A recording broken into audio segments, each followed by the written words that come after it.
started today because we've got people that have other things to do on Saturday. But I want to give a brief introduction, and then Felicia is going to get up and present like you were a bunch of high school students. Okay. We target senior government classes. That's the whole, it's a required course. It's the whole range of students from the very bottom to your AP people. A variety of teachers, brand new teachers, really experienced teachers. So when you go into a classroom, no telling what it's going to be like. You need to be flexible. Every class is different. Some classes, there's a million questions. Some, they look at you like they're brain dead, but you just go with it. The main thing, if you are going to be a presenter or a VDR with us, we are non-partisan. Hello? We are non-partisan. And that's what gives us the credibility to go into schools. Lots of groups want in the schools, they can't get in. We get in because we're nonpartisan. So those of you that want to be a presenter or a VDR, kids may try to bait you a little bit. I'm gonna vote for Trump, whatever they say. Be used to that and go for it. We're gonna be nonpartisan and invite them to vote.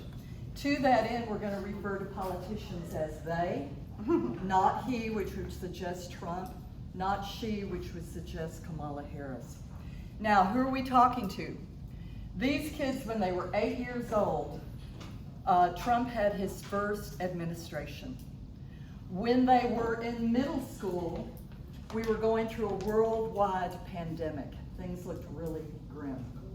Now that they are seniors, they are in the second Trump administration. So all they know of politics is a lot of anger and divisiveness.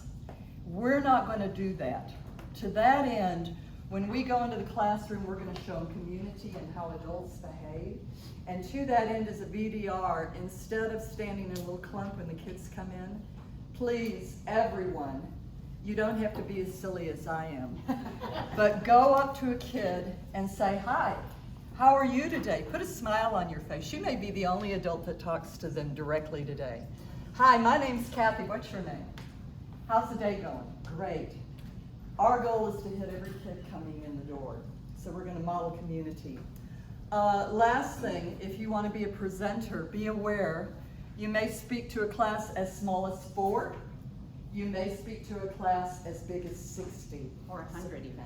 Or even 100, we never know. All right, so for right now, what we're going to do is Felicia's going to try and give one. We haven't practiced. Give it to us, Felicia. Afterwards, I'll talk about what the new VDR stuff is, and we'll take questions. Good morning, everyone. Good morning. As you all know, I'm very inexperienced at this, so I'm going to try to do this presentation. A couple of housekeeping issues first. You'll notice that Kathy and I are mic'd. This is not in an attempt to give you more volume in the back. If you are in the back and you cannot hear me, please feel free to move closer. We are recording this to put on our YouTube channel so that folks who are not able to be here today, we can provide them with the training later, okay? And also, we will send out that link once it's available to all of you who have signed up so that you can go back and do a refresher. But please be aware that this presentation may change a little bit as we go through the year and figure out what students need or don't need, right? So we're gonna have to be flexible. We will always make the latest information available to anybody who's presenting. So you have a rough outline in front of you of the presenter notes. If you are presenting, you will always have access to a Google Doc of the latest, greatest presenter notes. We encourage you to print out the notes if you need to. You may notice today as we go through this that I am, first of all, using the notes because this is a new presentation, and so I want to make sure that I have it in front of me. And there may be some awkward moments today because I haven't given this in front of students before.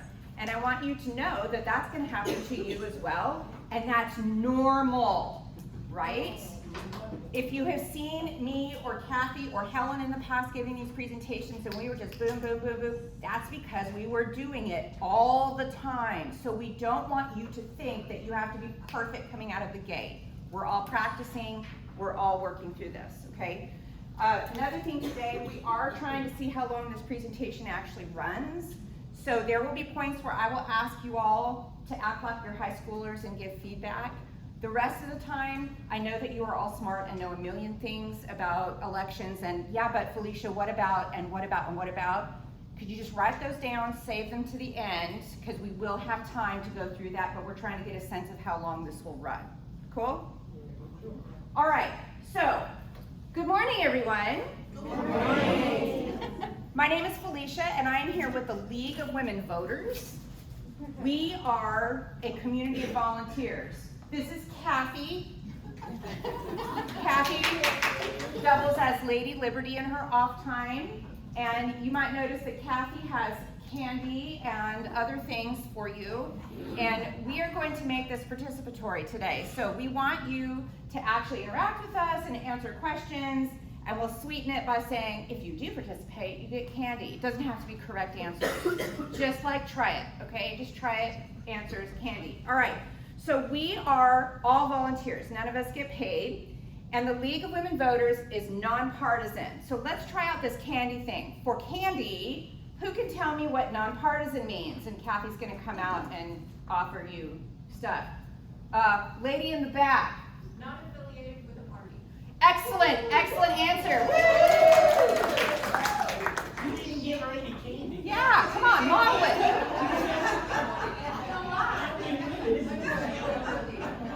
So nonpartisan, not affiliated with any party. We are not here today to talk to you about political parties. We will not be telling you who to vote for or who to vote against. That's none of our business. That's between you and the polling booth, okay? So all we are here today to talk to you about is the power that you have and how to use it. And then you make the decisions from there. Our organization is over 100 years old. We were founded in 1920. For candy, what happened in 1920 that led to the foundation of the League of Women Voters? Anybody? Now remember, you're 18. Women got the vote. Woo! So we are called the League of Women Voters, but we are open to anybody. It's just that some women got the right to vote in 1920, and so that seemed like a good name, so we stuck with it, right? So anyone is allowed to join ages 16 and up, full voting members. All right, so let's talk about the main ideas for today. We're going to be talking about your voting power. And by that, we're going to talk about who gets to vote, why do we vote, what's that all about, right? And how does your power work in your local community especially. We're going to talk about voting logistics. So how do you know where to go vote? How do you know when voting day is? How do you know where to find good information? That's going to be especially in number 3. We want you to be informed. This is part of the mission of the League of Women Voters. We want to empower voters, and part of being empowered means knowing what the heck you're doing and who you're voting for and why, right? So we're going to give you some good, solid information so that you can be an informed voter. So here's why we do this. You have power as a voter. You have power. We all do. When we vote, we have power. We vote on who represents you, who works for you, and let's get down to the nitty-gritty here, whose salary you're paying with your taxes. When we vote, we're voting for a pile of people, a huge number of people who are getting paid, most of them, to some extent by our tax dollars. So you're electing them and then you're paying them. So you really want to think about, right, where are those tax dollars going? So that's part of what we're going to be talking about. It's an awkward moment here. That's part of what we're going to be talking about today is where's your tax money going and how many offices are you electing and where are those located in government? Let's start out with a little mini quiz. Woohoo! Everybody ready? So I'm going to have a series of these slides, test your knowledge. We'll have one question, and here comes Kathy. All right. First, test your knowledge. When is the next election? Somebody who doesn't feel sure about that. Is there anybody here who is not 100% sure when the next election is? Okay, awesome. Gentleman in front. We're voting for class president. Oh, excellent. When is that happening? When is that election? Next week. Next week, okay, good. Anybody else? Isn't it the presidential election like 2028 or? 2028, okay, so that is coming up. The next presidential election will be 2028. Anybody else know? All right, here is something rather mind-blowing. The next election is in November, and did you know that every year, at least once in Texas, usually twice a year in Texas, we have elections. Usually twice a year. Now, we always talk about, I'm gonna use a laser. Is there a laser on here? Oh, that's sad. Okay, anyway, we always talk about the big sexy presidential elections, right? That's the ones you're gonna hear about a lot. You always hear about those every 4 years. Those get all the press, those get all of the news spots and whatever. That's 4 years from now. 3 years from now. We're not even talking about that right now. We've got all of these going on in the next 15 months, okay? So the next election will be this November, November 4th, and here's what's gonna be on it. We're gonna have some constitutional amendments, which sounds like what the heck, but y'all, we get to actually weigh in on stuff that's gonna be in the actual Texas Constitution. That's power, right? That's power over the state. And in some cases, you're gonna have local elections as well. Next March, we will have a primary election. Now, are you having me talk about what a primary is at this point? Yes. Okay, primary election is when the political parties choose which candidates will be the candidates on the ballot for the next November election. So that's going to be yet another election in March. Next May, we're going to have local elections. Municipal means local. So that could be city, that could be school board. It's those kinds of local things, and we'll talk more about those. And then next November is a big election. It's what we call the midterm election. All of Congress, all of your House of Representatives at state and federal level, some senators, governor, lots of state offices, so it's a big one. But you've got all of these to worry about before we get to that one, all right? So every year, at least 2 elections in Texas, every year. We all need to be telling everybody that, because nobody knows about these other little elections.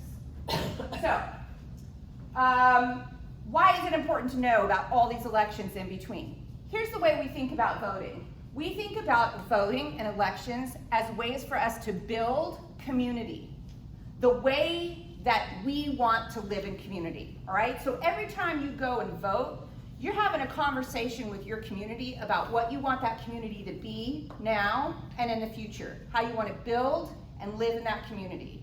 So every single election is a time for you to put your voice in there and say, here's what I want for my community, okay?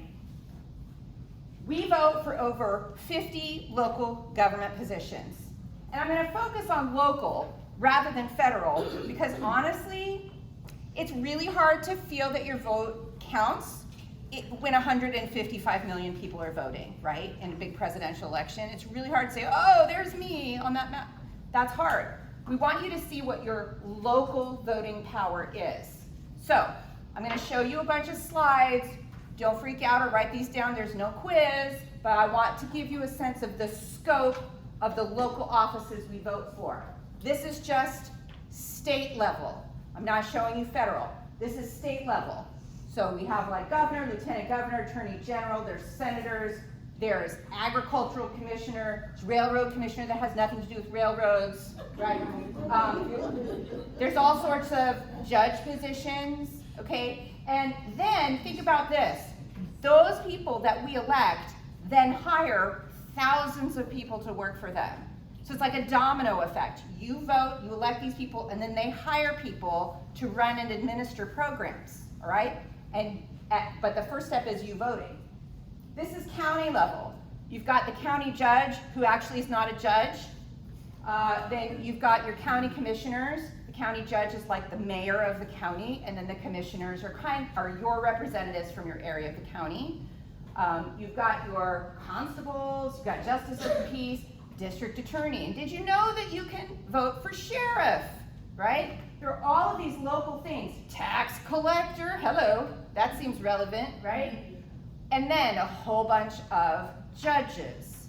So again, we are electing people who are making policy And we're also electing people who are interpreting the policy, the judges. And then they go and hire a bunch of people, okay? Then let's talk about the city level. You've got mayors, you've got city council, and then they get into office and they hire a bunch of people, all right? Then you have the school district. We've gotten smaller and smaller and more local, okay? Your school district. So if you're presenting, this is a good time to talk specifically about the school district you're in, right? So I live in Round Rock, and I can tell you we have 7 school board members, and some years we have as many as 5 people up for election in 1 year. So that's the balance of power in the school board, right? That's most of the power. So then they make the decision about hiring the superintendent and all of the administrators that run your school districts, okay? So first step is voting, and then those people hire people, and a lot of those positions are supported by your tax dollars. So again, don't memorize those, but you'll see them on your ballot. All right, so I'm telling you about, well, pause a minute. You'll see here that Kathy's given you on this handout information about all of the local stuff, right? So this would be a good time if I'm in Georgetown ISD, I can say, by the way, your local elections, you've got a mayor and 7 council members. So she's already given you that information here that you can use in presentations. Thank you, Kathy. All right. Now, what we know as voting enthusiasts is that people tend to go vote when they're either super excited or pissed off about a candidate, or super excited or pissed off about an issue, right? People who are like, meh, I don't really know, they don't tend to go vote, right? So what we want to know from you, so we can help you draw the line here, is what is important to you? And let's talk about how we can see what's important to you connected to actually going to vote. So can any of you, and this, I would love interaction here, can any of you tell me what is most important to you when you think about, hey, you know what, if I go vote, I would like this to be something that I vote about? Yes, Joan. Healthcare. Joan says healthcare. Excellent. Anybody else? Women's rights. Women's rights. Long lunches so I can go off campus. Long lunches so you can go off campus. Yes. Equality. Equality. Good. Anybody else? Veterans benefits. Veterans benefits. Water resources. Water resources. These are Anybody great. in work part-time? All right, part-time, how much, if you don't mind me asking, how much do you make? $8 an hour. Yeah. Really? What do you think of that? Does anybody know the minimum wage? $7.25 an hour. They don't know. Legalize marijuana. Legalize. Okay. As a little aside, there's always going to be one guy. There's always going to be, maybe not always, but there's very often a kid who is like, has all the smarty pants answers, and it's hilarious. Use them as a resource. Like, draw that, use that. Now, you notice we had several answers here. This is to you as presenters and VDRs, not, I wouldn't say this in the actual presentation. Notice we had several answers that might be considered one side of the political spectrum or the other. Your job as a presenter is simply to acknowledge them and go on. We're not going to editorialize. We're not going to ask them for more details, right? You're gonna hear some kids say, I want gun control, and some kids say, I want gun rights. Okay, these are valid answers because it's their answers. And so we wanna just acknowledge that they've said it, move on to the next kid, and as many kids as you can get.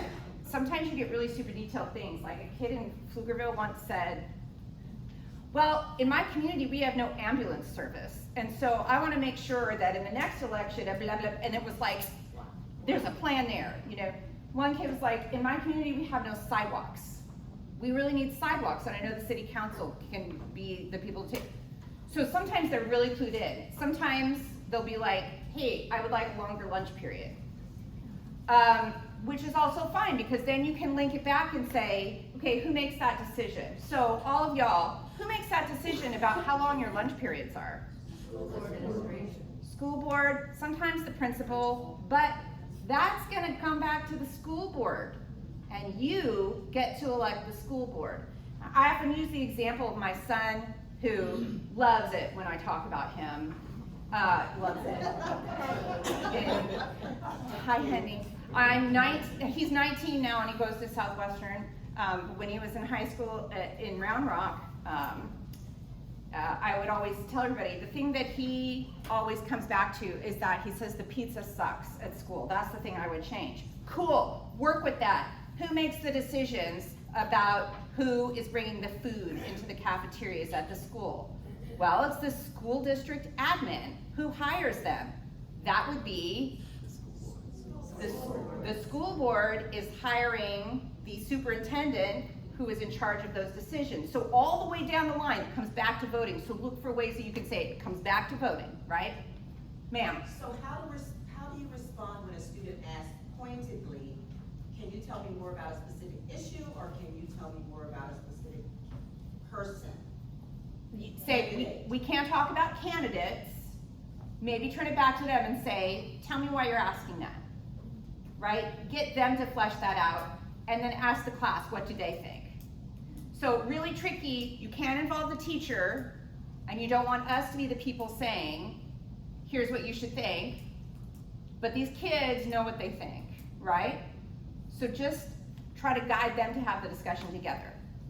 Yeah? So following that same vein, getting blank stares when you ask what is important to you, are you allowed to prompt them? Yes, and in fact, Kathy has a couple of things here under slide 11 to help prompt them. So she likes to use minimum wage as a good prompt, because if you say, hey guys, what do you think about minimum wage, right? Who here knows what minimum wage is? Okay, well, follow-up question. True or false, does minimum wage have to be the same everywhere in the country, right? And get them to talk about that. And then after that, they might loosen up, okay? If all else fails, you can say, all right, well, let's talk about these, okay? What do you think about what do you think is represented in the top corner here? Education. That's something that voting has an impact on, right? At the state level, at the local level, at the federal level. What about this? Housing costs. Housing costs locally are starting to come down a little bit, but housing costs have been a big crisis over the country in the last several years, and it's something that they're very aware of. And I often ask them, how many of you have decided that you're never going to leave home because it's too expensive? And there's always one. And they have big feelings about that, one way or another. They have really big feelings about that. What about this one? Infrastructure, potholes, they all got pothole stories, okay? What about this one? Climate, environment, right? And then you might link it to, we just had these big floods in our county this year, right? And how we recover from those kinds of natural disasters has everything to do with local and state government. And we elect those people to help us through those crisis moments. So don't get into blaming anybody or, Vicki. To respond to that question about what you say when someone asks about a candidate, what about referring them to the nonpartisan information that's in a lot of our local papers when it gets closer to the election, and the lead service bulletin? Sure, and so we get to that eventually, right? We're gonna get to that. So you can also say, let's just hold on to that question for a little bit, because we're gonna talk about where to find candidates in a few minutes. All right, so next round of Test Your Knowledge. Are you ready? Yes. And we wanna think about how many people actually show up and vote. So we're talking about all this power that you have locally. And whatever your power is. I'm gonna tell you that in Texas, for the 2024 presidential election, almost 40% of Texans decided not to vote. That was Texans who could have voted, who were registered and eligible. Almost 40% of them decided not to vote, okay? So I want you to think about local elections and all of those offices that I showed you, and we're gonna think particularly about the most recent local election we had, which was in May of this year. Nobody from local elections answered this question. Yeah, yeah.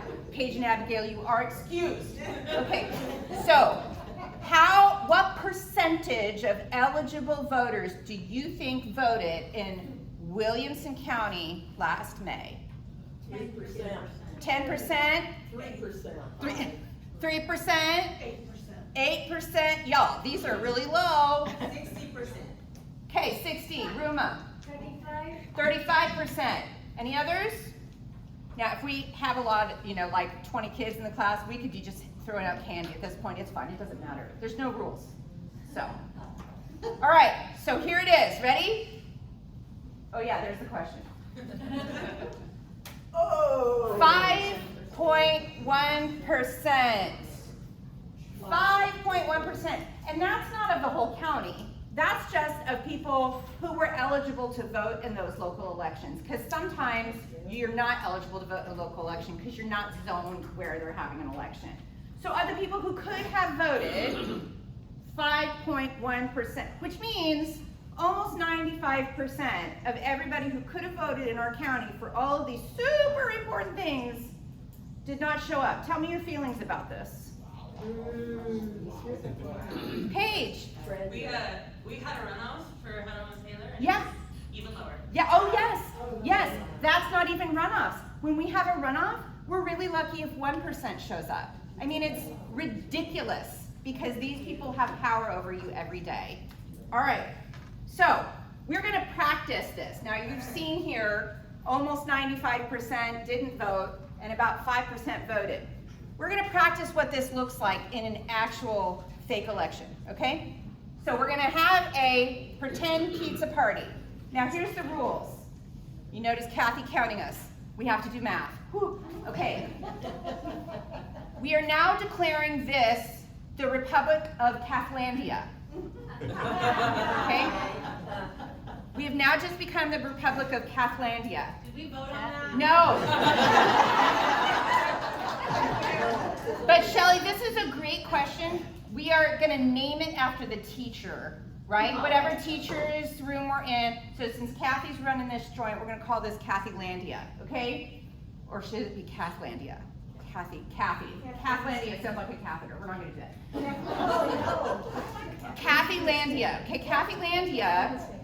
This is a democracy. We are going to vote, okay? So the first thing we need to vote on as a community is what kind of pizza to have at our first community party. The thing is, we're kind of broke, so we're only gonna get one topping pizza. And also, we're broke, so we only have 3 toppings to choose from, okay? So what I'm gonna have you do is choose what kind of pizza we're gonna get. And you can only vote once. Kathy, how many do we have? About 36. About 36. And are you and I voting? No, not this time. Oh, we got 37. There's Pat. Woo. Okay, so we have 37. Good. Pat's here, so now we can really vote, all right. So here's the deal. You can choose mushroom, or you can choose pepperoni, or you can choose pineapple. That's it. You can vote once. You do not have to vote. This is your choice. But just understand that if you don't vote, you might be stuck with pizza you hate, right?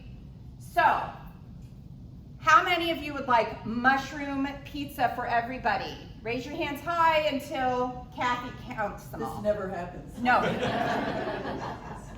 The children never vote for mushroom. 18. 18 mushrooms. How many of you would like pepperoni?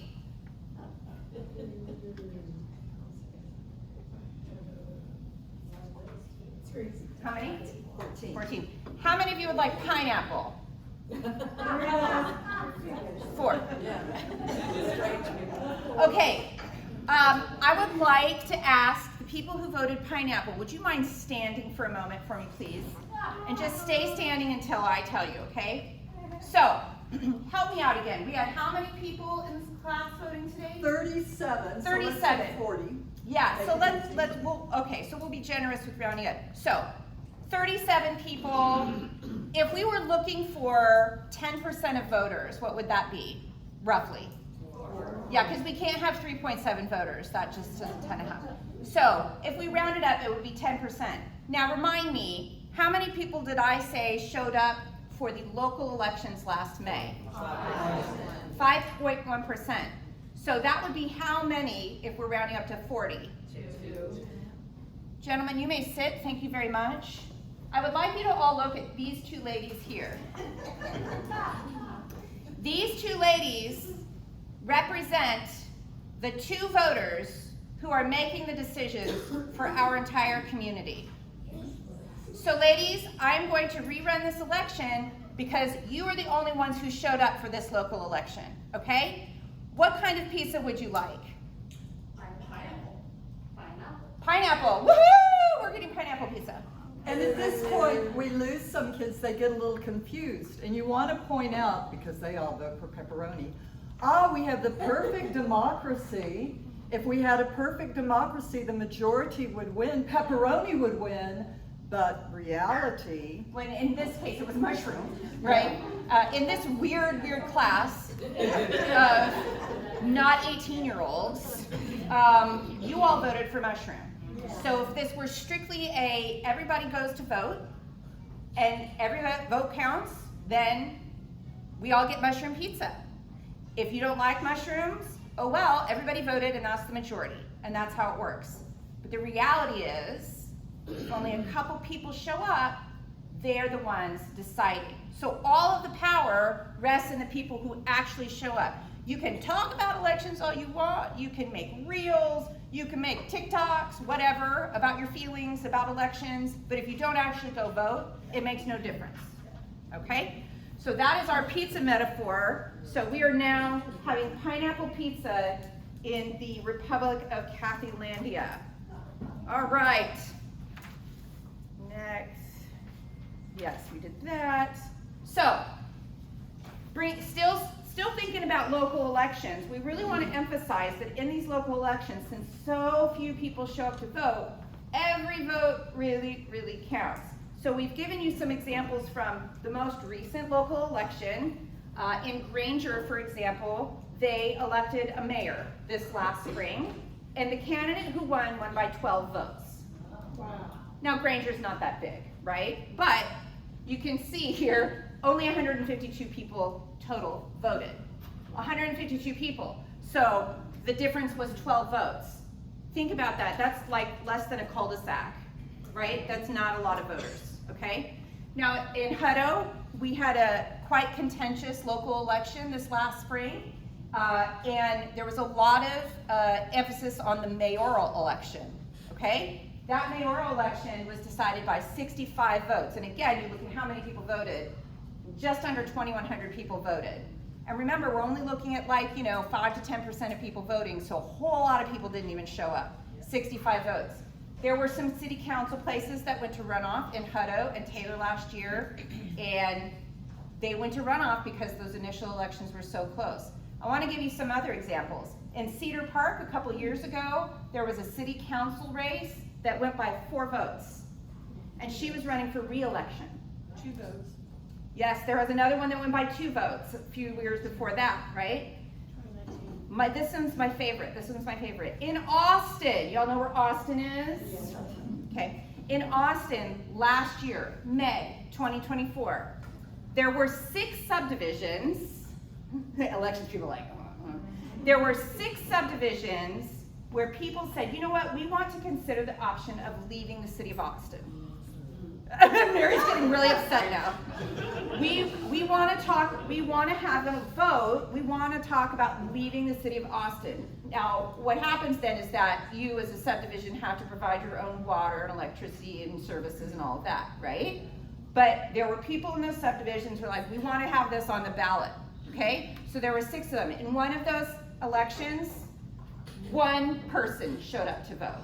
Wow. And that 1 person made the decisions for the entire subdivision, and they left the city of Austin. Wow.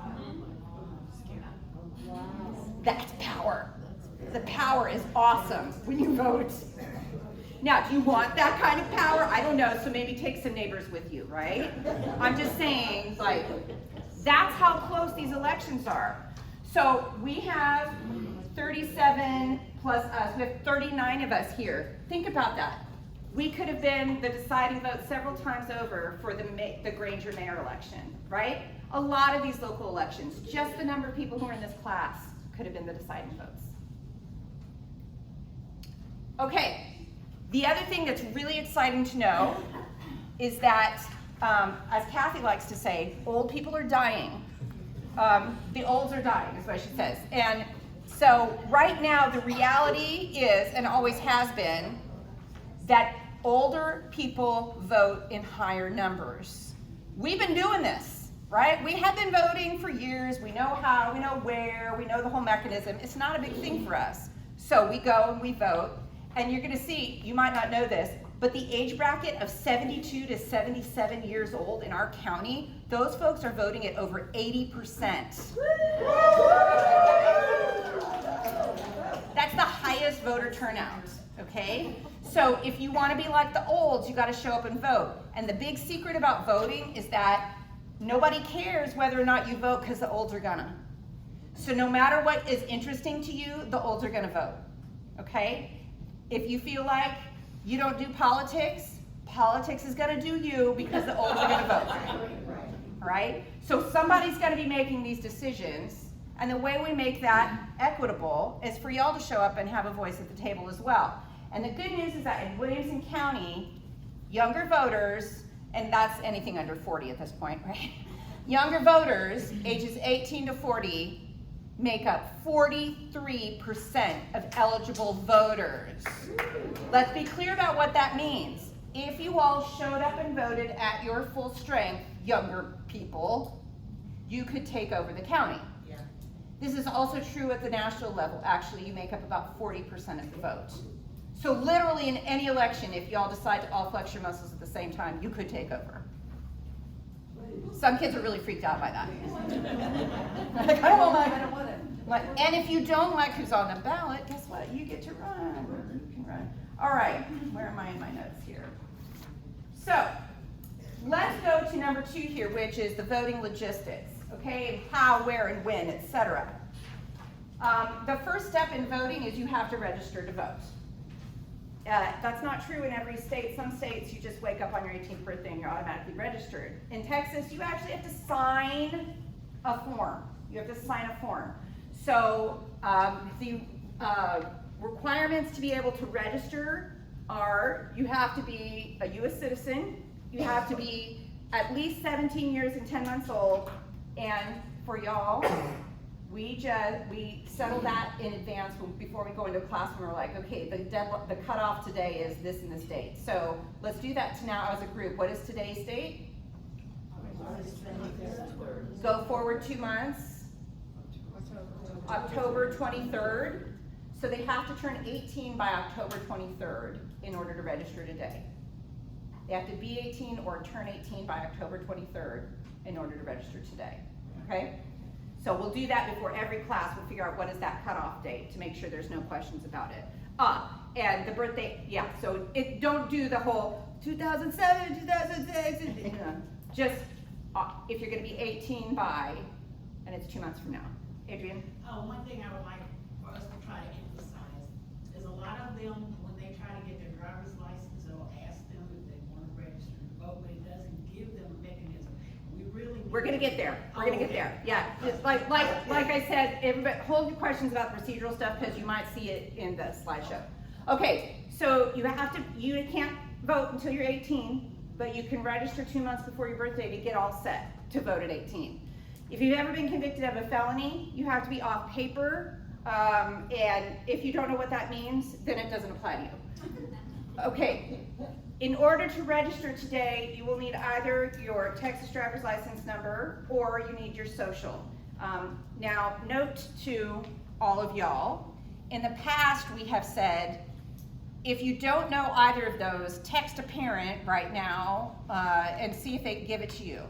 Cell phones are now banned at schools, right? So Kathy is doing the legwork in advance to make sure the teachers are telling the students, you've got to bring that written down. But probably for a while, we're going to be giving a whole lot more mail-ins because they might not remember to bring in their phone or their numbers, they might not know them, okay? And that's fine. A mail-in is still a voter registration form. The teachers can still help them. It's fine, all right? In about 30 days, you will get a voter registration certificate in the mail. It's like a little postcard. Hang on to that, and that is that will have a lot of information on it that will be useful to you. You don't have to have that with you when you go vote, but it's really useful to have. All right, another option is you can register later, and here are some options. You can register with a mail-in application, and at this point, we'll probably hold them up. And when we go to the schools, we stock the teachers up with Secretary of State forms, or if they are a Williamson County VDR, we'll give them Williamson County. Make sure that they have what they need. Some of the teachers are VDRs. But we always make sure that they have Secretary of State forms. The school should be ordering them straight from the Secretary of State. They don't. So we are providing that service, making sure that they have them. And we tell the students, you can get them at the library, in the front, wherever it is in the school that they keep them. We're telling the students, you can always get them from the government teachers and the library or whatever it is, okay? You can drive to the elections office in Williamson County. That's easy for the Georgetown kids, not so much for Leander or Taylor, right? So, but it is an option. You can do that. They'll be excited. When you get your new driver's license when you're 18, there is a box you can check that says, I would like to register to vote. You can check that. But any way you register to vote, what we wanted you to do is in about 30 days, go verify it. Because there's always ways that it can get stuck in the system, right? There might be that you transpose numbers, or they can't read your writing, or it might be that this thing at DPS didn't work, okay? We need you to keep trying and check. So this is our party line, Adrienne. We know amongst us that this doesn't work all the time, right? We know this. It's getting better. It has gotten a lot better, okay? But we want everybody, no matter how they register, to check. And why this? Because that works in every county we go into, okay? Is that required for an 18-year-old to re-register No. when they turn 18? No, they're going in to renew their driver's license. If they have a driver's license when they're 16, a provisional driver's license, they get the next stage, a full driver's license, when they're 18. And on that form, you can click, I want to register to vote. Some of them will already be registered. Some of them will check the box. Okay. It's not required, the driver's license is. Your current driver's license is good for 7 years, but when you're 16, it automatically expires on your 18th birthday, so they have to go back in. And also 21, because then they flip it over. So there's the vertical for when you're underage, and then it switches to horizontal. 21, they don't automatically get it switched over, you have to request it. So there's just several steps in this process when they're younger. But if you register when you're 17 still, Yes. you don't have to do it again when you turn on your birthday. What is it? Register to vote? You have to change your driver's license. True. So I'm telling them if they're going to DPS and they're filling out the paperwork online, which is what my son did for his 18-year-old driver's license, there's an option in the paperwork to say, I want to register to vote. And a lot of people check that, and it works sometimes, a lot of times, more times now, but it doesn't always work. But if they register today, they won't have to do that. Yes, it is an optional box anyways. They don't have to. This is just one of the many ways they can register. Okay. Yes. That's confusing. You can just confuse me. I can imagine you confuse them. That's all. I don't know that they're so confused because they're in the process of going through it. They know what we're talking about when we say get your new driver's license, right? I understand that as the registering. Yeah, you don't have to register with us. You want me to register today, and in 2 months, I'm gonna change day. No. Your options are this or this. Okay, Yeah. got it. You don't have to do it again unless you move or unless you're convicted of a felony and you lose your right to vote. You change your name, right? but otherwise, no. But is your question, ma'am, if you register at 17 today, when I turn 18 next year, do I have to re-register to vote? Was that your question? Yes, when it's it. And the answer is no, you do not have to re-register unless you change your name or whatever. But the form that you're filling out for DPS does not know that you're already registered to vote. It's just universal, so you check it or not, yeah. Two questions here. Is there any problem with just registering to vote anyway? Like, okay, I checked it, but I'm in this class and I just wanna make sure, so I'm gonna fill out this form also. Is there anything of registering to vote too many times? No, the elections office will just, Yeah. I mean, it causes more work for the elections office. It gets, You know, just make sure. What? Every application we process gives us a couple of cents.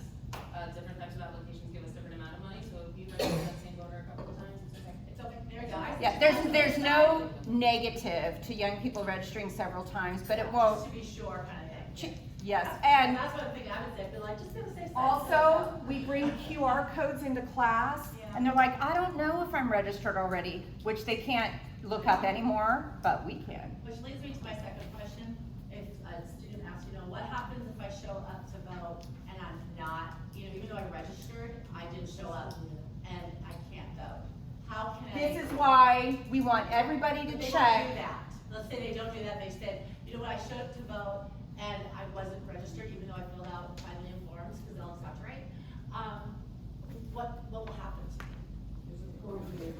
You vote provisionally, There you go, so. right? so Yeah, you okay. kind of go Again, in you that guys, process. I still have presentation to go through, so if you can hold off on some of those procedural things, we'll get through a lot of this stuff. Okay, so now the next issue is you're registered to vote and elections come up. Where do you go to vote, right? In Williamson County and in Travis County, you can vote at any open polling location that's in your county where you're registered. So you're not gonna go to Travis County if you're registered in Williamson. Any open polling location during early voting or on election day, okay? These are the websites, and the teacher, by the way, has these slides, and the teacher will be sending them out to the students, so they have these hyperlinks, so they can actually have these websites. We also have the bookmarks that have the websites, right? So, those are the places to go. You can see maps of the polling locations. You can see wait times for especially busy elections. That becomes important. And there are polling places all over the county. So if you go in during early voting, you're unlikely to wait more than 5 minutes, maybe not even at all, especially for local elections. They tend not to have any waiting time. What is early voting? Early voting is a period of time before election day, so you can think of election day as being the last day to vote, but you also have these other days to vote. So they have weekdays, there's some weekend days, right? You have all sorts of options of different days you can vote. It's the same ballot, it's the same procedure, everything else is the same. It's just for people like me who don't like people, right? You can go when there aren't a lot of people, and you can just go in and vote and get out, okay? So it's faster during early voting, usually, although we do have a lot of people in our county who like to early vote, but there's just a lot of places to go and a lot of choices. Now at this point, depending on where we are in the calendar year and where we are in the county, we start telling people, for example, in mid-October, we'll say, oh, Hutto High School, your closest polling location is, and then tell them what it is, right? So that they all have it in their head already. Oh, I can go to this place to vote. So we'll have those lists for everybody when we get there. The hours are typically 7 to 7 on election day. A lot of the early voting days are 8 to 6. So just take a look at the website before you go and see what's available closest to you. You will need to bring a photo ID. Notice what is not accepted, which is a student ID. It has to be a state or federally issued photo ID. So this is the list of the things that are acceptable. The most obvious is like a driver's license or a state issued ID. You might also have a passport. If you already have a Texas handgun license at your tender age, you may bring that. That can work, right? But just take a look at this, and we need you all to know that if you have never been issued any of these, you can still vote, okay? And so we have resources for people to know about the reasonable impediment. Do you all know about reasonable impediments? So, yeah, Paige, I know you know. There's a document called a reasonable impediment declaration. If you go to vote and you've never been issued a photo ID, you can bring some supporting documents. For example, your voter registration certificate, and you can say, I don't have a photo ID, and you sign an affidavit basically saying, I don't have any of this stuff, and then you vote. So there is a legal workaround to this, but it can't be like, I have a driver's license and I can't find it. It's, I've never been issued any one of these. That was a big issue during COVID because nobody could get into DPS, right? So a whole generation of kids for a couple years did not have ID. All right, so time for another quiz. Test your knowledge. Dun, dun, dun. What can I not take with me to vote? A phone? A gun. You can take a gun. No, you can't take a gun. We're not sure where that, yeah, don't take a gun. Political t-shirt. Nothing political, yes. Good, anything else? Okay, you cannot bring anything that is for or against a candidate or about any political parties, or even if there is something on the ballot that is not a candidate or a political party, like let's say we got to the point of, hey, legalizing weed is on the ballot. Do not wear a shirt with marijuana on it, right? Like you can't, anything that's on the ballot, don't wear. Just wear your favorite Hutto Hippos or whatever it is. We don't want any recording devices because people's vote is private. So that means you can't have your phone with you to look at your choices for your candidates, but you can print them out and you can have paper with you. All right, so let's talk about the voting process, which will be a little bit different this year. For all of you who are experienced voters in this crowd, please know that this applies only to Williamson County, not to Travis County. We have a new voting system in Williamson County. We have not yet rolled out the training, like the league is going to be helping the elections office out and getting the word out to the community. But we're just going to walk this through and we're going to be very matter of fact with the students. We are not going to say, oh my God, I can't believe we have this new voting system, we have to. Just give them the information because they haven't ever voted any other way, so they don't know, right? So what you're going to do is you're going to go in to the polling place, you're going to show the election worker your ID, they're going to scan it, you will sign an electronic poll book, and then the ballot for your positions will be printed out, okay? They will hand that to you, then you will take your ballot to a booth and you will use a pen and you will bubble in your choices, okay? It's like Scantron, if you've ever experienced a Scantron, except not with pencil. You're gonna do a bubble, you're gonna fill that bubble in completely, you're not gonna do an X, you're not gonna do a check, you're gonna fill it in completely, okay? You're only gonna do one choice for each office, each issue. Then you take your ballot to the next machine where it will scan your choices in. It will scan your ballot, so it's still machine counted, okay? And then you'll get a sticker. Now listen, democracy is great, but stickers, okay? Stickers. And then you show it off everywhere you go, okay? All right, now, part 3, informed voting.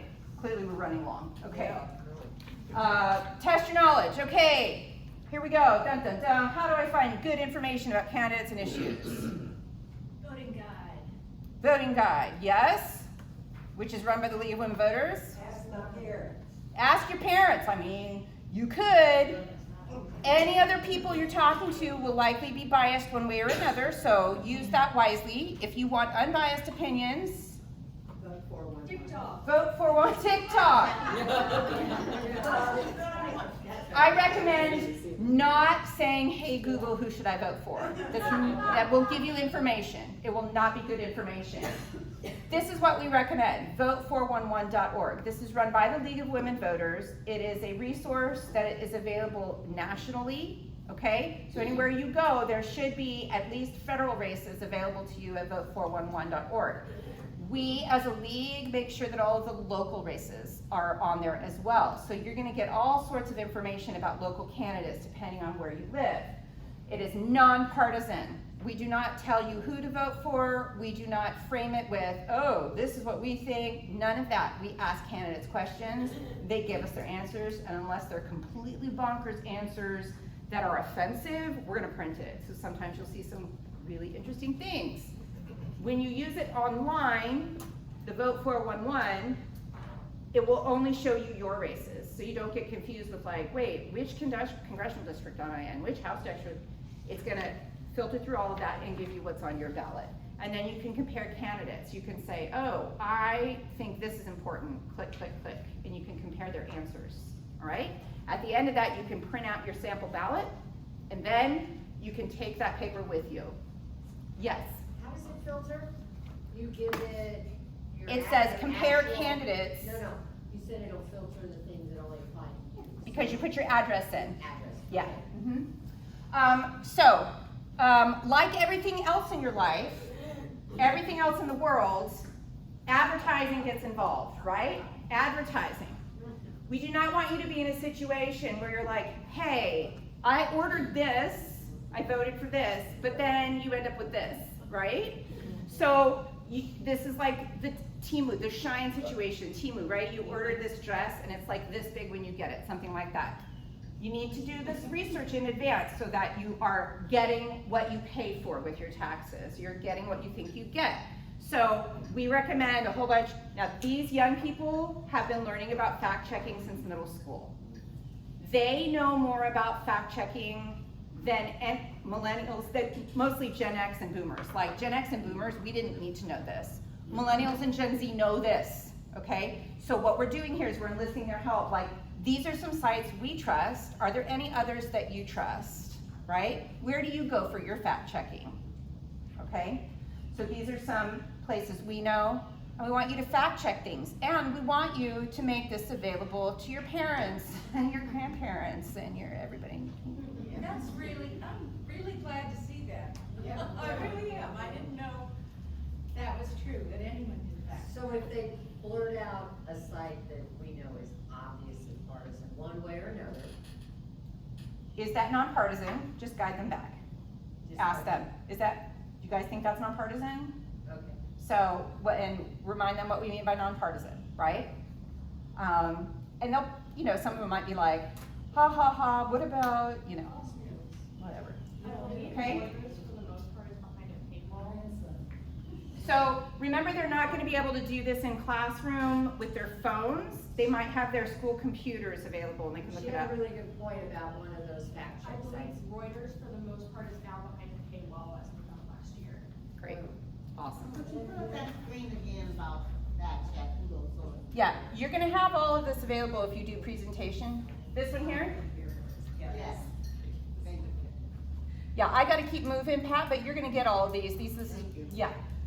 Okay, so last few things real quick.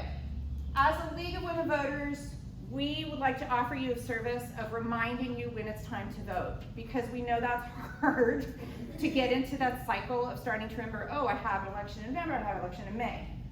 You have the option today to sign up for text messaging with us, okay? We have these cards and we will offer them to you, and if you want us to remind you when it's time to vote, please feel free to sign up for that, and you will only get reminders to vote. That's all it is. We don't share your information, and we don't talk to you about candidates or anything like that. Or ask for money. We don't do that either. Another thing that's important to know is that you can make some money being an election clerk as a student. We have some cards here. This is new this year. Kathy has worked with the elections office. We put this thing together here, and we were just going to hand these little cards to students if they would like more information about being an election clerk. There's QR codes on them that takes them directly to a beautiful new form that Abigail designs, okay? So that's for Williamson County, and on the back is Travis County. So just make sure they know, oh, you live in Travis County, boop. Oh, you live in Williamson County, and this has all the directions, okay? And then finally, We know that a bunch of you might be thinking about moving next year for college, for military, for whatever, or you might just want to get the heck out of Dodge. Fine. There are options, things for you to know about, and we've got these beautiful brochures. You can either scan this QR code. No, they can't do that. Why did I put that in there? They can't do that anymore. They can take it home. Yeah, so they can access it through the website. Okay. So we have these brochures, and it explains all of your options for when you move and how to change your address or how to vote by mail, all of those things. Questions, and this is specifically for like thinking you're in high school questions. Yes? Back on the other one, how old do you have to be an election clerk? That's a great question. Yes, you can do this as young as 16 years old. There's no GPA requirement. You will have to get the principal to sign off on it because you get an excused day off school, and so there is some, legalese, but you will get an excused day off school. You can get service hours if you're looking at service projects, and you get paid. Yes. How much do they get paid? How much do you get paid? In Williamson County, the pay right now is $15 an hour. In Travis County, it's $20 an hour because it's more expensive to live in Travis County. And that information is on the card? Yeah. Vicki? Can I take a cell phone in if I don't pull it out when I'm voting? Yes, you can have it away in your bag, in a pocket, just have the ringer turned off or whatever, just don't pull it out. If I live in Williamson County, can I be an election clerk in Travis County? Fabulous question. No, you may not. You have to be an election clerk in the county where you reside. So the county where you would be a voter if you were already 18. Good. Okay. So that is the end of the presentation. Well done.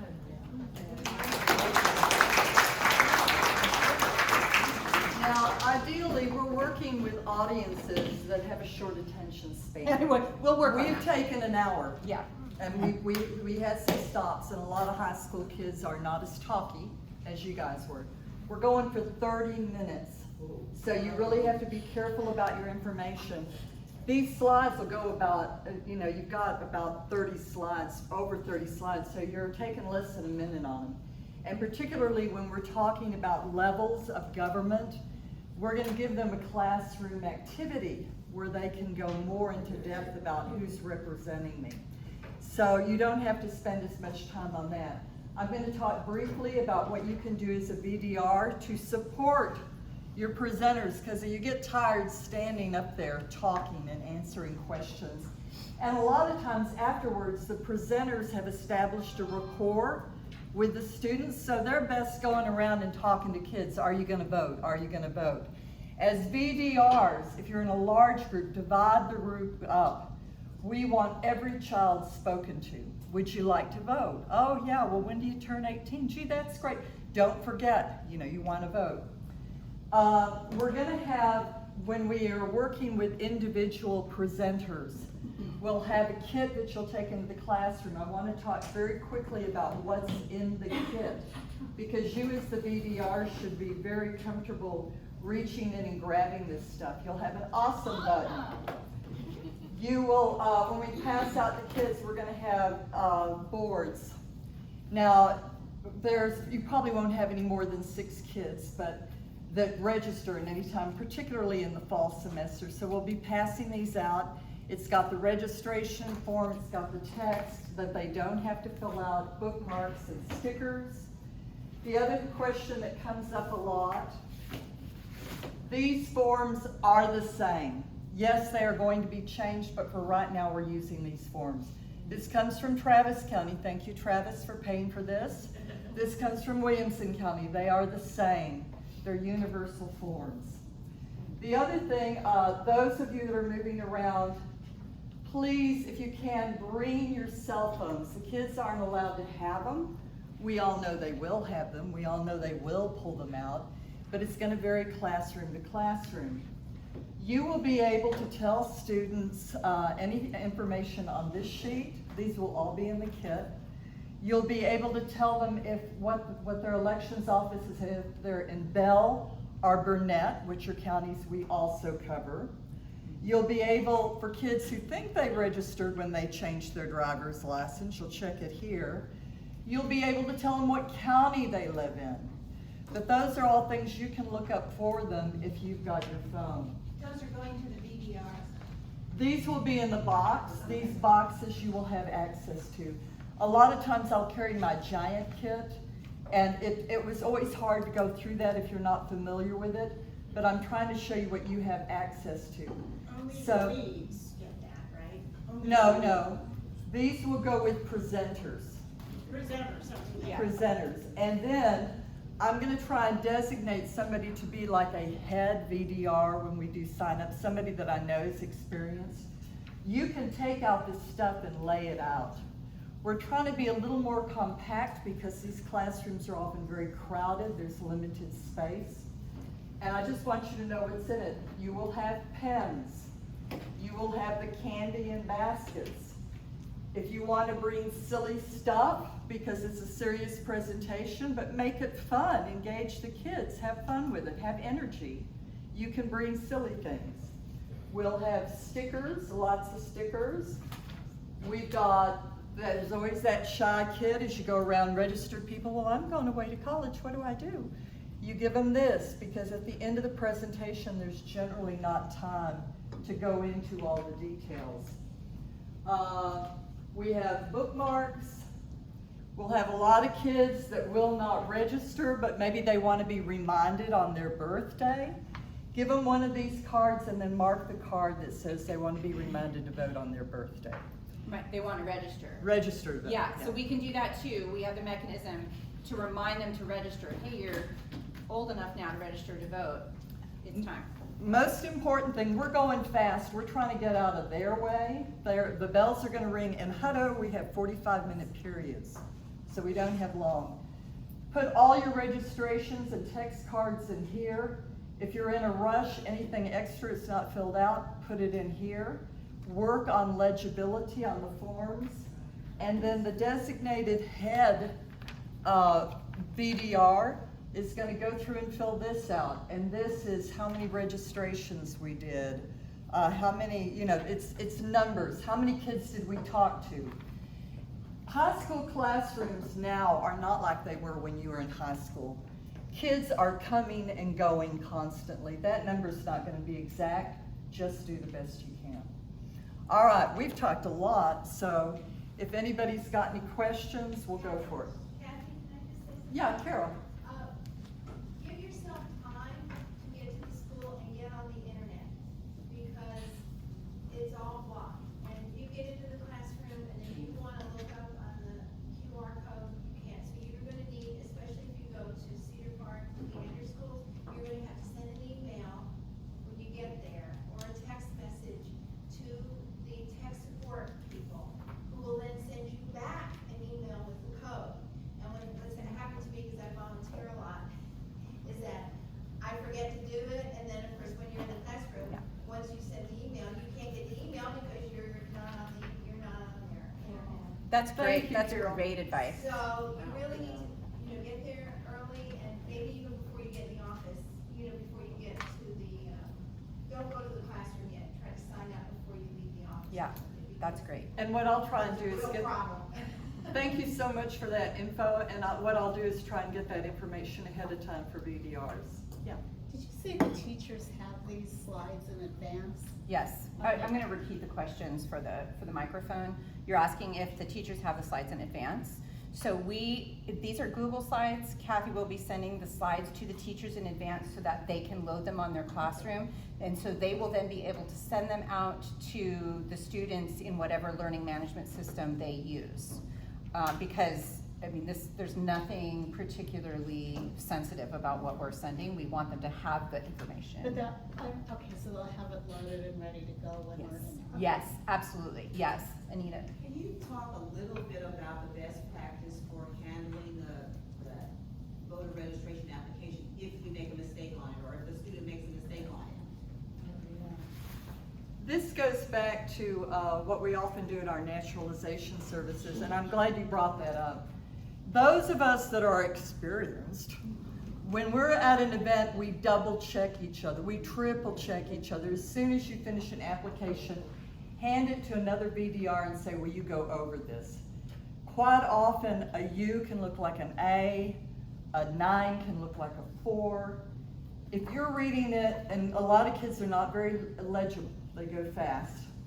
Look over it, go up to them and say, could you spell your last name for me? And in block letters over their last name, write their last name again, and then draw one line through what they've written. You know, in other words, refer to the block letters. Don't bother to initial it, that confuses people. If a kid messes up, we'll mark through it void. A lot of kids start filling it out and realize they don't have their Texas driver's license or their social security. Just mark it void, fold it up, and you can put it in this envelope.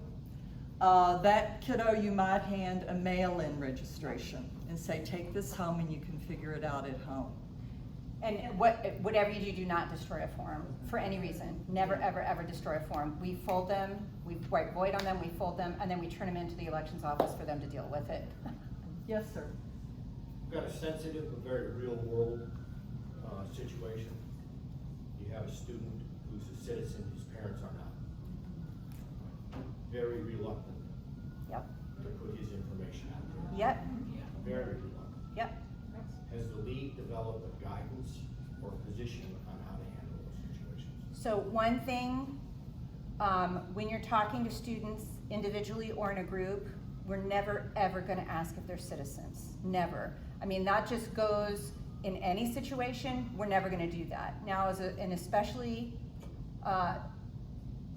difficult moment for people to be putting out their immigration status, and it's none of our business. So what we're gonna do is, if a student is reluctant to do a form, here's how I talk to each student. I say, hey, when do you turn 18? I don't start with, do you wanna register to vote today? Because they haven't been paying attention. And they don't know the 17 and 10, and they don't know that, hey, when do you turn 18? Oh, well, my birthday's next month. Great, you know, you can register today. Do you have either your social or your driver's license? Oh, no, I don't have those. Okay, would you like to take this application to mail in later? Or would you like to get one from the teacher later? Right, give them options all along the way, but don't let them opt out right away. But my question more is centered to when you were posing it as if we were students. Yes. I would like to register, but I'm scared. So, Do you have advice for that?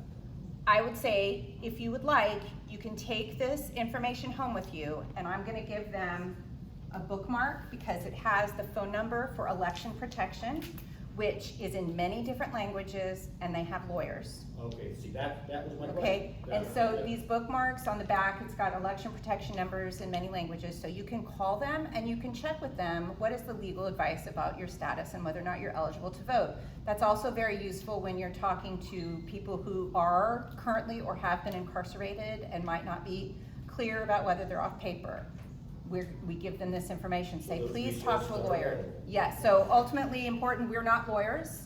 We can't determine for anybody if they're actually eligible to vote. That's way above our volunteer pay grade, right? What we can do is verify that what they have put on the application is complete. We can't determine accuracy. So, And do you know if they call that number, or I assume it's a number they call, or on It is the a number. website? Is that an anonymous call?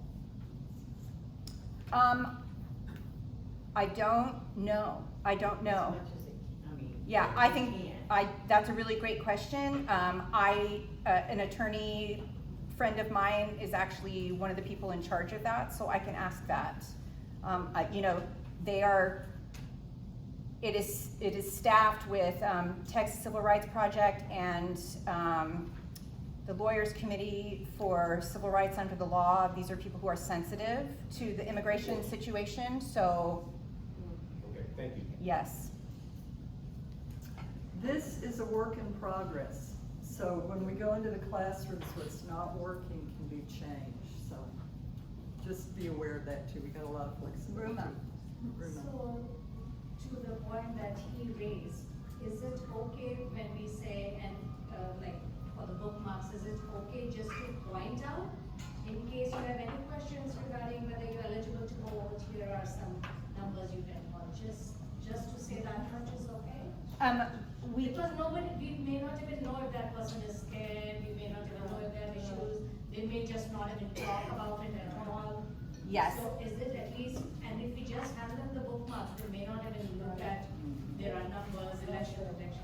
Can you Yeah. just say very non-partisan way that So over the, Ruma's asking if, is it okay for us to just, say, hey, look at the bookmark and here's the numbers in case you have any questions about your eligibility. I'm gonna say yes and no. First of all, we are not giving bookmarks to every student because they lose them. They don't do paper. So if there is a specific question that they need answered, or they're like, do you have any kind of something, then we can give it to them. But this is not our target audience for bookmarks. But you can have some with you when you're going around to tables, because we staff the classrooms enough so that we can have enough VDRs to go to every single student. And so when you do that, that's when you walk through the questions. You can think of it like as a little interview, like a pre-registration interview, and you're not determining eligibility, you're just saying, do you wanna do this or this? Do you wanna do this or this? Do you wanna do this or this? Okay? And then if you can use your common sense. If this is a child who is not really responding, then say, would you like to take one of these with you in case you have questions later, right? Carol? How do you help students with disabilities? I was in the classroom with a blind student, I just wanted to clarify that. To repeat the question for the microphone, the question is, how do you help students with disabilities? Do you want to take this? Do you want me to? When I've come across this, I've been in a cafeteria and going around and talking to kids, and there'll be a table that a lot of times this is special ed kids. If you look around in the schools, there are aides. Take the cue from the aide. Don't, oh my God, no, not you. You don't want to do that. You chat with them, you include them. With a blind student, you might look to the aide, or you can offer, I'm not sure we can really fill it out. Yes, You know can. what? We can. What I would suggest though in that case is let me give you a mail-in, and you can take it home, and your parent and you can fill it out together. We can do it. We can for any disabled voter, we can fill the thing out for them. And they have to be able to make a mark or sign. And so, whatever way they use to be able to do that, there's a lot of possibilities there. And that's a great opportunity to share with them the opportunity, what ADA things are available for disabled voters, what's gonna be available to them at the polling place. We can talk about that later if we'd like. When we go to McNeil, there is a whole school within a school of deaf students. And they have ASL interpreters who come with them everywhere they go. So you will have an interpreter sitting next to you interpreting for the deaf students who are in the classroom. And so, important thing though, when you're dealing with disabled students, talk to the student. yes? So if you have a student who is deaf, you're not gonna be talking to the interpreter, right? You're gonna face the student and talk to the student. They might be lip reading a little bit, they're getting a lot off of your body language. If you're talking to the interpreter, then you are not engaging a voter. Question. I have a real drive, especially for our special ed students who have intellectual Yes. disabilities. Because I've personal, with my son, but many who are interested in voting, but many people feel that their intellectual disability might prevent them from fully understanding, Yes. even though they do want to vote. Yes. Do you run into that? Do you talk to kids, especially perhaps on the spectrum, things like that? Yeah. And how do you, So Shelley's asking specifically about working with students with intellectual disabilities, and they might not feel that they know enough. My daughter has intellectual disabilities, and she is a voter. She is very passionate about voting. And so again, one of the things that's important is to let them know that they can vote by mail, and they can have somebody they trust to read everything to them and help them make sense of who's on the ballot. Help them make sense of how to vote. They can take their time. So that makes all the difference to my daughter. That makes all the difference. But also, in the past, Helen had developed a plain language presentation, and she's gone to the, Leander ISD has an 18+ program for students with disabilities. She's gone in there, and Nan, you went with her? They're very enthusiastic. It was great. They're very enthusiastic. So we would like to reach those voters because There's not a lot of people doing that, and we do have resources for that. Disability Rights Texas has a lot of good plain language resources too, so we do have resources. And if you've got connections for us to get into those kinds of programs, let's go. I will just say, if you go to some of the ACC campuses, if they're doing a bridge program where they're helping those individuals who have aged out of ISD services maybe, I have yet to encounter one of the students in that group that isn't already registered and doesn't know and doesn't want to see a voter's guide. I mean, that's one of the things that they do with them upon entry into the program usually, is try to let them know about voting, let them know what their rights are, and even how to go about getting information. The teacher usually knows who's already registered and, they'll help you with how to talk to individual students, so. Just relax and go with the flow. Yes, Susan. So, this is on a separate topic. So, Vote 411 has all the races, because I encountered an election day where someone was voting locally, and I referred them to that.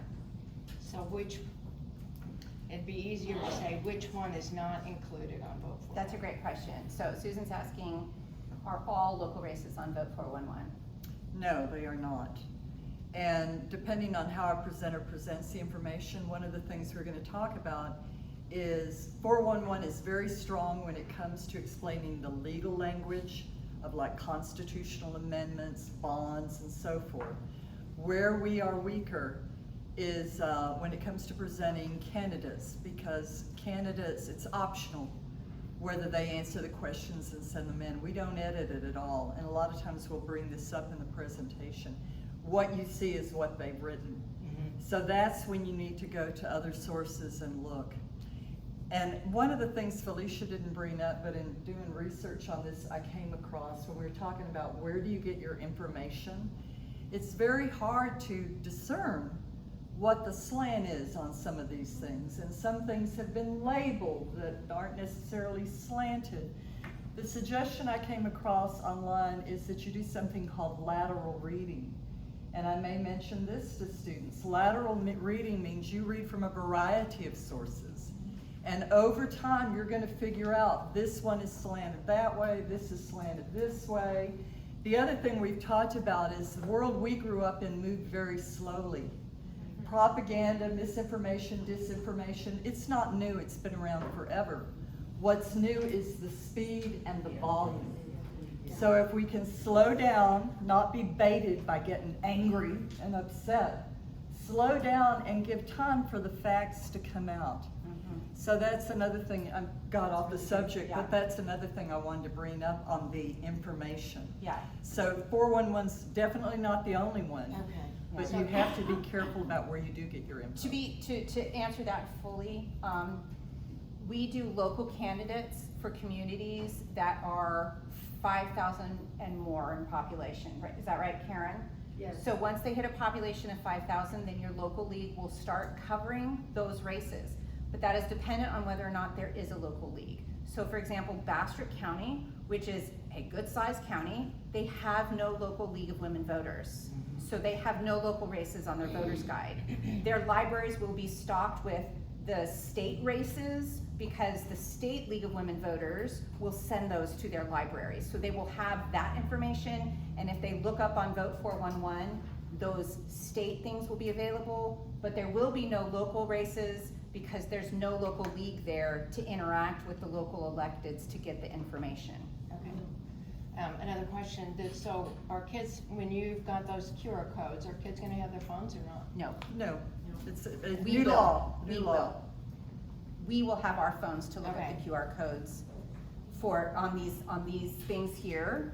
Okay. We can look them up if they don't know who represents them, don't know whatever it is. Okay, and so my last comment, maybe this is just me, but some of this is beginning because of what's happening across the board politically. This is beginning to feel, because I think kids know what's going on by the time they're seniors. And so I don't know how to mesh your vote matters with what's happening. Yes, and that's a big reason why we decided to move away from national stuff and focus really more on local stuff.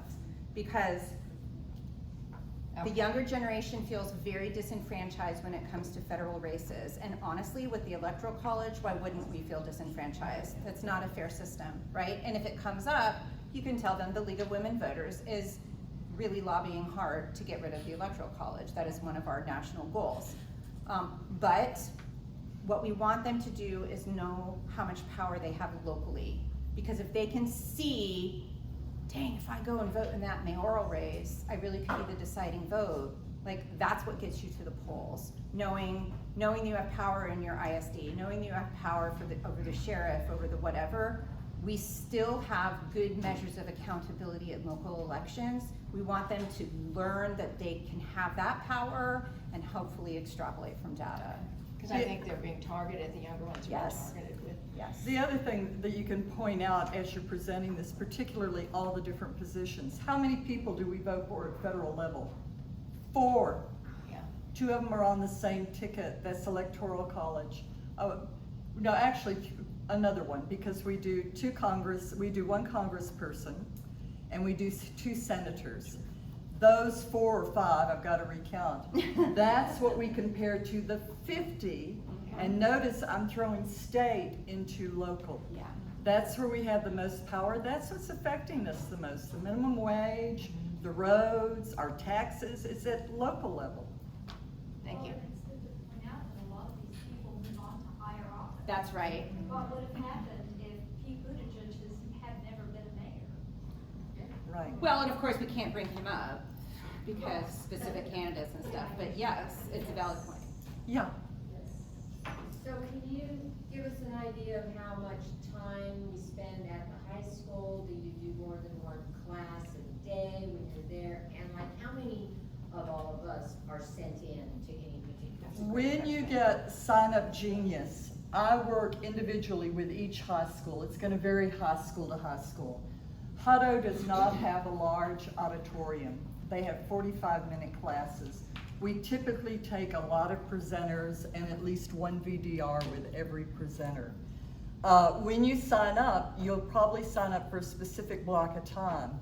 And we add on time at the beginning to get you time to park, get into the office, because you've got to sign in, you've got to get a badge, and then be escorted. So as much of that information as I can get out to you ahead of time, I will do. But are you looking at 4 hours, 3 hours? Typically, our volunteers do 2 hours.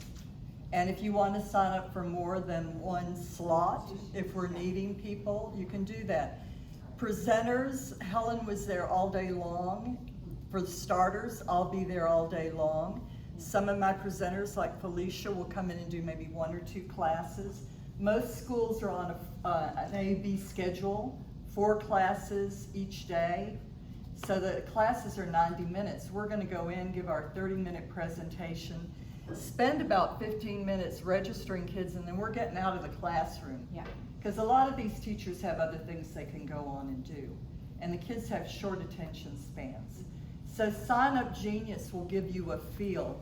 And I will initially call presenters and say, hey, can you do such and such a day? Could you do this period? Would you rather go in the morning? Would you rather go in the afternoon? So it's not like you're going to be stuck at a school all day long. Kathy, is it true if a Sign Up Genius shift comes to you and you say, I want to sign up for this, what you're signing up to do is be a VDR in that, Correct, right? yeah. So she's already scheduling the presenters behind the scene. We're going to be very transparent about if you don't know that you're a presenter, you are not a presenter that day, okay? You're just showing up to support. And with our presenters, a lot of times you can co-present with us. We're going to be there to rescue you. And I was telling Shelley, the other thing, and don't get your feelings hurt about this, because I did.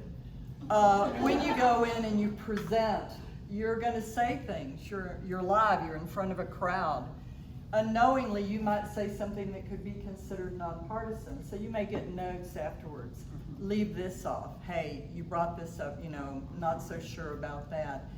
And what you'll find is, what I found, I learned to cut out a lot of my editorial comments and just stick with business. And to Felicia's thing about the kids bringing things up, Susanna from Travis County said, we're here to listen. And so when they bring up anything that's partisan, Last time Republicans were fighting in the legislatures, I got a direct question on that. Yeah, what's going on down in the legislature? And then I took a breath and I said, well, what you're seeing is in-party fighting. And yes, you can discuss that more with your parents and move on. Yeah. So because Round Rock Independent School District spans 2 counties, do you only serve in Williamson County, the Williamson County? No. No, and this is something a lot of people are confused about. County is one boundary. City limits another boundary. I am surrounded by city limits. I do not live in the city limits. Every house, every neighborhood around me is city limits. School districts, different boundary. Round Rock goes into Travis County. Leander goes into Travis County. Bartlett goes into Bell County. You will run into kids, who are from Burnett or Bell. So that's why we ask that you at least have Travis and Wilco. Some of us will have more. If you run across a kid from another county and there's nobody there that can register them, you give them an SOS mail-in registration form. 2 questions. First is, what was the target time for the presentation? Did you say 30 minutes? 30 minutes. And you did it well. You extrapolated. Yeah, and again, this was my first time with this revised presentation, right? And so we're trying for 30 minutes. We sometimes have classes that are only 45 minutes long, and in that amount of time, you have to register them and do the presentation. So don't. Yeah. Sometimes we'll go to a place like Meridian, and they're like, you have 30 minutes to do everything. So we will come up with a very shortened presentation. We'll have a couple of different lengths, right? We'll have a shorter one and whatever. Sometimes we go into schools where they're like, you have 85 minutes, do whatever you want, so we can spread out a little bit, have more discussion, stuff. So we have to be flexible with whatever they give us. But typically we go and we stay in residence. They'll invite us once or maybe twice a year, and we stay in residence for 2 days. When we go to Glenn High School, for example, we do individual classes because they're like 25 to 30 students per class. We need a lot of presenters. It's crazy. But then sometimes we go to Taylor and they'll bring all the students into the library in any given class. So we go 1 day and we just go for certain hours, Second part of that question was, you mentioned presenters. How do you sign up to be a presenter? Back at the back, there's a thing to sign up to be a presenter. The first several times. Your wife, that's awesome. The first several times you present, you will probably be with Felicia or I or Helen, who's not here because she's in Germany, but she'll be back with us. So it's not like you're just suddenly going to be turned loose. No. We're going to rein you in. Please don't feel that. Signed up. Yeah. I notice sometimes different teachers have different levels of involvement with the discussion that's going on. I'm just curious if there's any particular way that y'all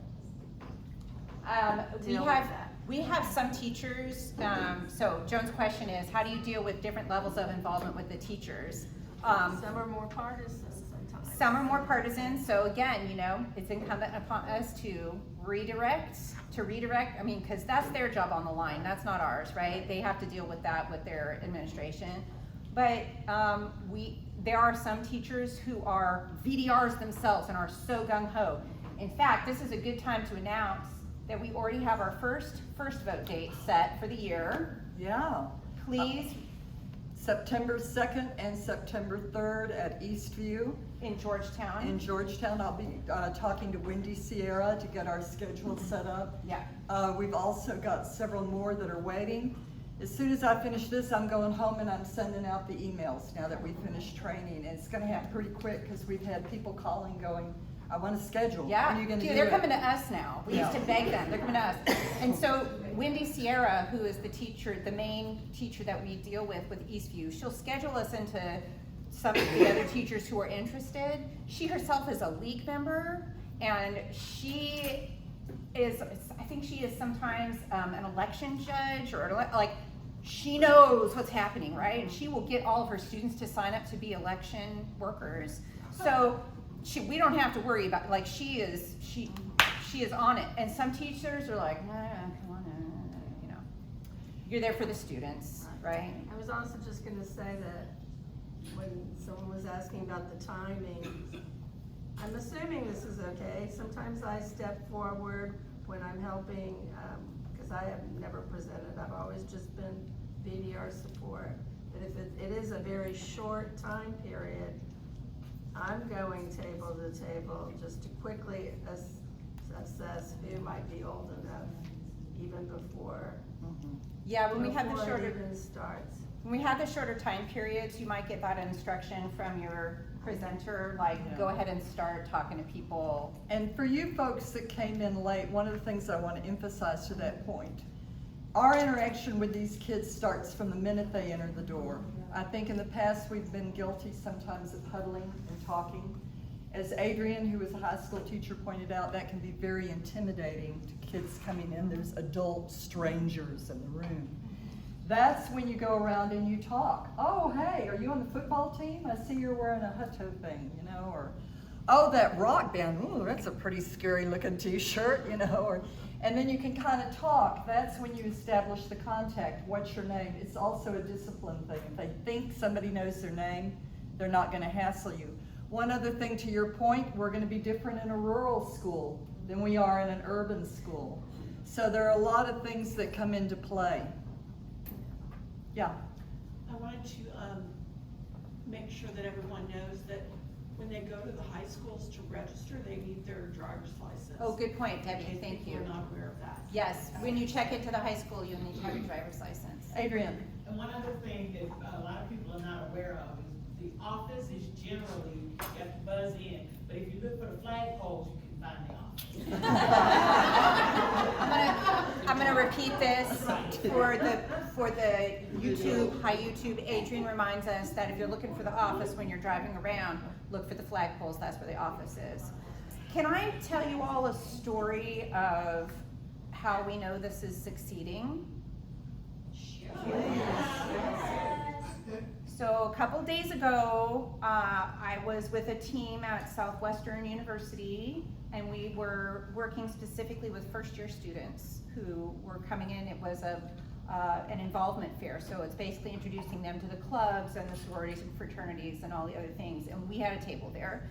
And so we were registering first-year students to vote, and there were two young people in particular. One told me that she was a student at Eastview, and she was in Miss Sierra's class last year, and she loved it when we came into her class, and she was too young to register then, but really wanted to do it now.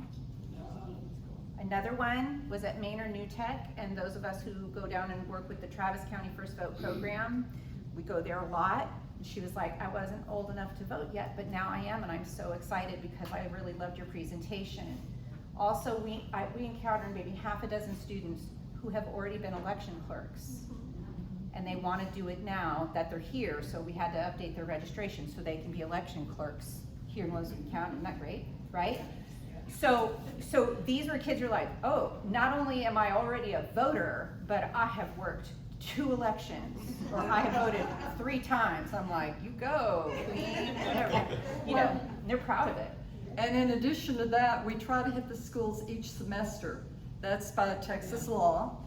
And it's very gratifying when you're sitting in the cafeteria to have a kid come by and go, oh, I remember you. And it's even better when you have a kid who hasn't voted and doesn't know if they want to register, and the friend goes, I'm registered. You should get registered. Come on. Yeah. And then you can say to the kids, yeah, he's doing it. You should do it too. Yeah, we also know from the 2016 presidential election, the youth voting share of ages 18 to 29 in Williamson County was 5.5%. So 5.5% of the voters were young people, 18 to 29.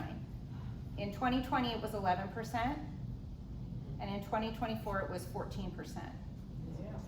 Okay, so. I'm surprised they took that slide out, because that was always so impressive. Yes, and you know, we can bring that in, but of course, we already have too much stuff, and those were national elections, and it's not the same for local elections, and we don't have the data for local elections, so we're really focusing on the locals. But I need you all to know that this program works. Travis County is kicking our butt now, which is inexcusable, so we really do need these young people to vote so we can beat Travis County. And I just have one one more thing to say, and this is a safety issue. If you are on a campus, you're near a door, and somebody wants in, do not open the door. Yes, You let correct. campus Let campus, handle entrances and yes, exits. yes. Do not open the door. Adrian is reminding us not to open any doors on campus.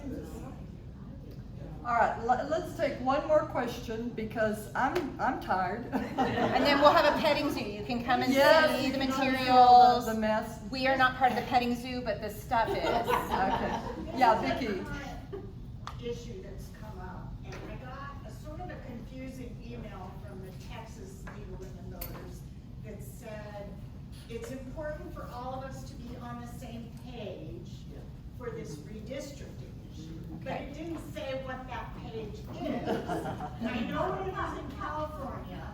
I don't know if there's a national stance. for Yes, the league. there is, yes.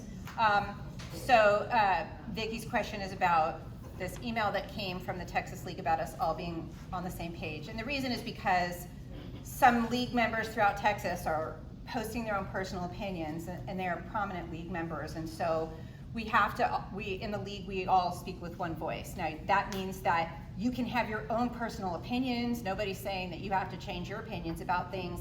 But if you're in a situation where you are highly associated with the league, visible as a league leader, then your public stance needs to be consistent with the league, and then privately you do what you want, right?